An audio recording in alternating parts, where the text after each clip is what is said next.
Hey Rockets, it's Mrs. Wilkenbush. I hope you are doing well. We are continuing our book club study today with Masterminds by Gordon Korman. We are actually going to do chapters 22 and 23 today. So we're going to start with 22, and that is in the voice of Eli Frieden. So let's see what Eli has to say. All of the four cars ahead of me, the blue one is the problem. It's weaving into the gap every time I try to pass. I yank on the wheel in an attempt to sneak through on the inside, but my tire scrapes against the curb and I have to veer off. Suddenly, the blue car spins on the straightaway. I jump into the empty space, threading the needle between the green SUV and the yellow taxi. A victorious cry of "Yes!" escapes me. I'm in second place. My father appears in the doorway. Eli, isn't it about time you started your homework? Who can think about homework now? I've only got one more eraser to beat. My foot presses down on the gas pedal. Would be if this was a real car. I jump past the red convertible into the lead. Eli, louder this time, you've been at this for a couple of hours already. There's nothing wrong with a little gaming, but when did you become such a idiot? There's an answer to that question, but not one I can give to Dad. I'm teaching myself how to drive. Sure, I know there's a big difference between Street Racers 2014 and actually being behind the wheel of a motor vehicle, but this is the closest I'm going to get, and it'll have to do. At least the steering part is kind of similar, and the way the road comes at you. I'll have to get the hang of the gas and the brake pedals on the fly. Malik is doing the same thing on his own gaming system. I pause the Xbox. You're right, Dad. I'll get to it. I've been very obedient lately. We all have. Our obedience is part of the plan to pave the way for our colossal act of disobedience that's coming up soon. Good work habits take a lifetime to develop, Dad lectures. Poor ones take barely a heartbeat. More life lessons from the guy who cloned criminals just to see what would happen. I tried to sound abashed. Sorry. He softens. Don't be too hard on yourself. Serenity Day is coming up. We all feel the spirit in the air. Yeah, Dad, you just said a mouthful. I have something to show you, Eli. I thought you might know who this belongs to. I recognize it before he even turns over the 3x5 card. He hands it to me. It's Baron Vladimir von Horsteeth, one of everybody's favorites. I can tell by its dogged condition that it's changed hands more than a few times around school. Where did you get it? I asked in a small voice. Mrs. Laska found it after meditation today. I recognize Randy's handwriting. And maybe that's one more little familiar. My mind whirls. This is the worst possible time for Dad to get suspicious. Better to make a full confession and take the lumps than risk having him think I'm hiding something. There's a whole set, I admit, my ears burning. The kids trade them. We didn't mean any harm. It's disrespectful of the good work the Shirley does for us, my father says with a disapproving frown. I know, we made them as a joke and they just kind of caught on. I take all the blame. Oh, I'm giving you all the blame, he says. Randy isn't here to share any of it with you. Then he does something completely unexpected. He laughs at his own joke. This blows me away because A, he laughed, and B, he made a joke. Of course he does tear up Baron. I expect to do the same with the others as soon as you collect them. And he walks out of the room. But I can see that he's trying hard not to smile. Unbelievable. Either my father has a sense of humor, or the purple people eaters are even more goof-worthy than Randy and I thought. I wait until he's all the way down to the kitchen before resuming my game, this time with the sound muted. Driving lessons aren't an option. They're a necessity. It's Tori's idea. She was the one that came to the conclusion that if we're going to escape Serenity, bikes just won't cut it. Look how fast Mrs. Delaney made it out to where we rode that night. By the time our parents realize we're missing and send the purples after us, we need to be far enough away that they won't know where to look. Face it, we're going to have to be in a car. We've even figured out which car we're going to be taking. My dad's brand new Lexus. It'll be easy. He leaves a spare key in the junk drawer in the kitchen. Why would he bother to hide them? The only potential car thieves in town can't make it past the invisible fence. Or so he thinks. Knowing that the barrier is being generated by the satellite dish on the cone truck changes everything.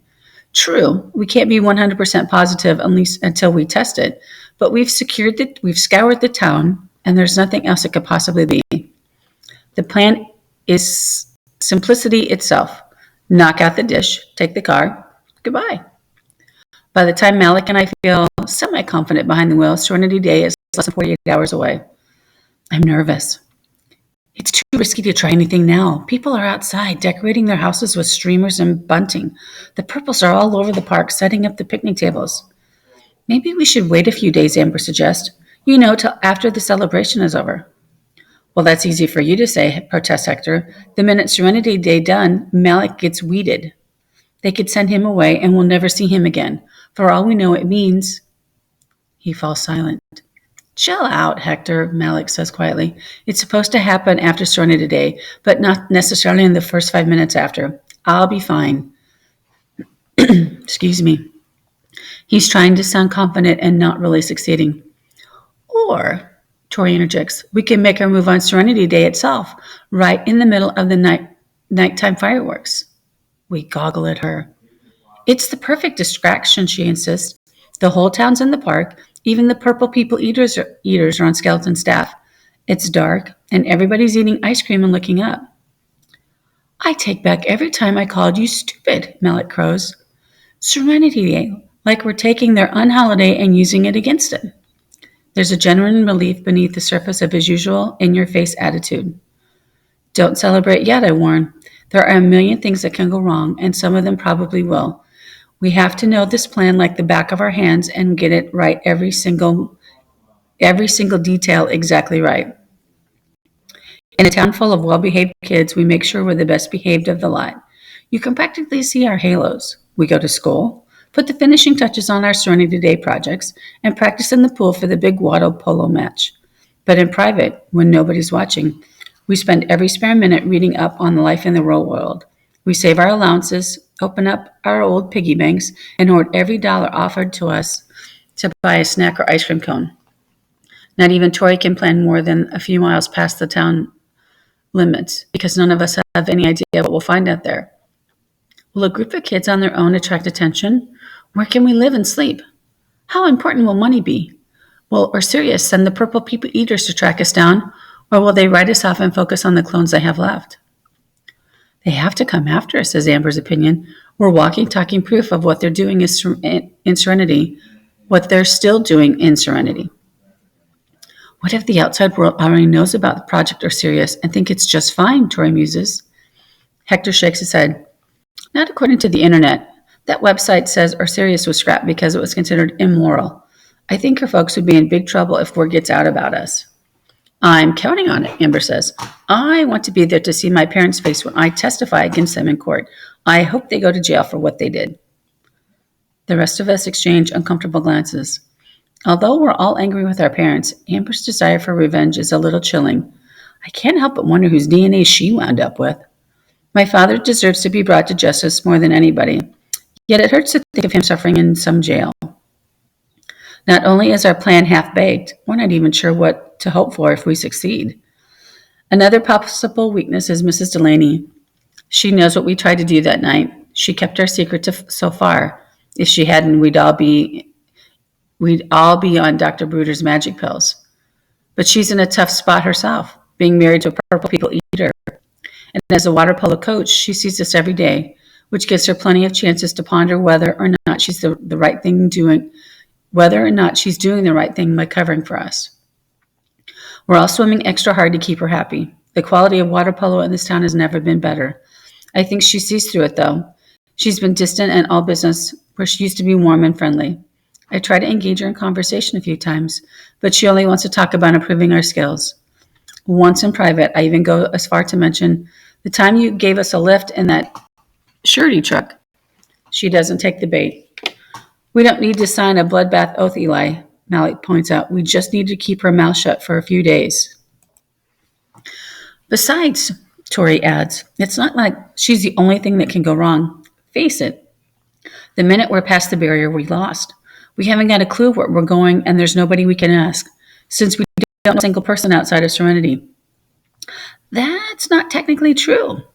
I actually thought of this a couple days ago, but I haven't mentioned anything before now, because I'm still not sure it's worth pursuing. But with time 0 hour counting down, it's something we have to consider. We do know someone out there. We know Randy Hardaway. Chapter 23, Amber Alaska.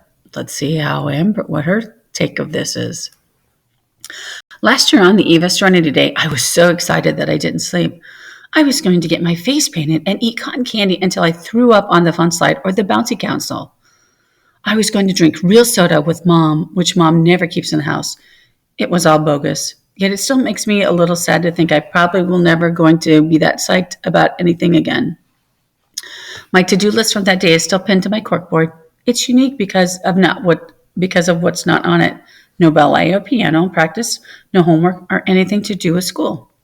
Go on rides, win a 3-legged race with Tori, listen to speeches, present project, the big game, cheer for Dad in the plastic works versus surety tug of war, fireworks. What a difference a year makes. This time around, I don't get much sleep either, but for a reason that has nothing to do with cotton candy or water polo. I'm still looking forward to the fireworks, but not to ooh and ah over the explosions of color. And there's no list at all. The last thing I want to do is put our plan in writing and put it up on the corkboard where Mom and Dad can see it. Anyway, it would be a very short list. Don't blow it. It's as if my entire body is a guitar string vibrating with nervous determination. Today is the most important day of my life, and if all goes well, tomorrow will be the first day of a new one. It starts in the afternoon with family picnics in the park. Family. I don't even know what that word means anymore. Tori has told me at least 20 times that my parents love me. I don't deny that they were nice to me for 13 years and gave me a cushy life. Everybody has a cushy life here. Not from any plastics factory or community philosophy, but because some billionaire coughed up tons of money to create a whole town and turn it into a giant behavior lab. So, yeah, maybe they love me, but that's beside the point. They lied to me, all the while claiming that nothing is more important than honesty. I've been pumped up with so many lies that when you take them away, there's nothing left, and I'm an empty shell. I'll never forgive them for that. I've done my share of crying. Now it's time to move on. I guess the criminal mastermind I'm cloned from isn't the sentimental type. The ceremony starts around 2 when Mr. Frieden holds up the Serenity cup and we all go nuts for about 10 minutes, applauding, hugging our neighbors, shaking hands, and pounding people on the back. I lock eyes with Tori. She's red-faced from cheering her head off, and I'm sure I am too. We're determined to be the most enthusiastic Serenity citizens of them all, until tonight, when we vote with our feet. The speeches are always the same, but this is the first year I find them painful to the ears. The speakers are introduced by their fancy titles: Mayor, CEO of Plastic Works, Chief Medical Officer, Chamber of Commerce President. But in reality, these are our parents and neighbors, people we've seen in bathing suits and in line in store to buy Metamucil. I fell for it harder than most of the kids, and I'm not proud of that. It only strengthens my resolve. I won't be their stooge anymore. The fun begins. I allow myself a few jumps in the bouncy castle, some cotton candy for old time's sake. For the egg and spoon race, Mrs. Armani hands me a soup ladle deep enough to float the Queen Mary, and I speak up and ask for the same regular spoon everyone else has. The adults nod approvingly. Now I understand I passed another test.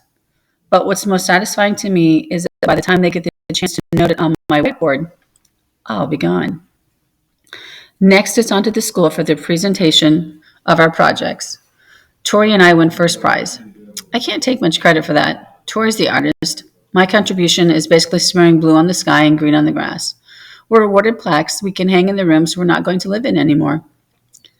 Then it's time for the water polo match. Team solidarity against team community. The whole town packs into the bleachers around the natatorium. There are even more purple people eaters among the spectators. This is the one day of the year they actually mingle. As we stand at attention for the national anthem and Serenity, My Home, my mind wanders to the sports pages of the USA Today. There was coverage of baseball, football, basketball, hockey, soccer, tennis, lacrosse, and any other sport you can imagine, but not a word about water polo. Why is it so popular here? Is Project or Sirius monitoring our aggressive and competitive tendencies in an environment where we're surrounded by water and insulated from major injury? Clones must be expensive. The game is a blur of splashing and yelling, the ball whizzing past my head, first in one direction, then the other. It's hard to care about athletic glory when you've got so much going on soon. Even Malik, a subdued version of his usual Zeus hurling thunderbolt self. The match ends 4-4. The audience goes wild. In Serenity, we love because nobody goes home disappointed. That's harmony and contentment for you. As for honesty, 2 out of 3 ain't bad. By the time we get changed and back to the park, the barbecues are blazing and the sun is low in the sky. My last Serenity sunset. I should be happy, but I'm starting to get a little scared. My eyes seek out the others in the crowd, and I can tell they're thinking the same thing. We're heart and soul behind the plan, but it's about to get very real, very fast. The purple people eaters lose the plastic works versus surety tug of war. They lose on purpose. They always do to show what great sports they are. It's nice to see those perfect purple uniforms drag through the mud and slime in the pit, but I'm too anxious to enjoy it. The waiting is torture, and the hard part, the escape, hasn't even started yet. I'm having my trouble wrapping my mind around the enormity of what we're about to do. A hot dog is waved under my nose. Eat something, honey, my mom extorts. You must be starving. I have such a nervous stomach that the smell of it almost makes me retch. I'm not really hungry. After all that swimming? So I take a bite and I choke it down just to avoid an argument, or worse, her taking me home for a little TLC. It's gross, but I can't shake the feeling that it's not going to be the worst thing I have to do tonight. The sun is down. Dusk is quickly turning to darkness. The fireworks are about to begin, in more ways than one.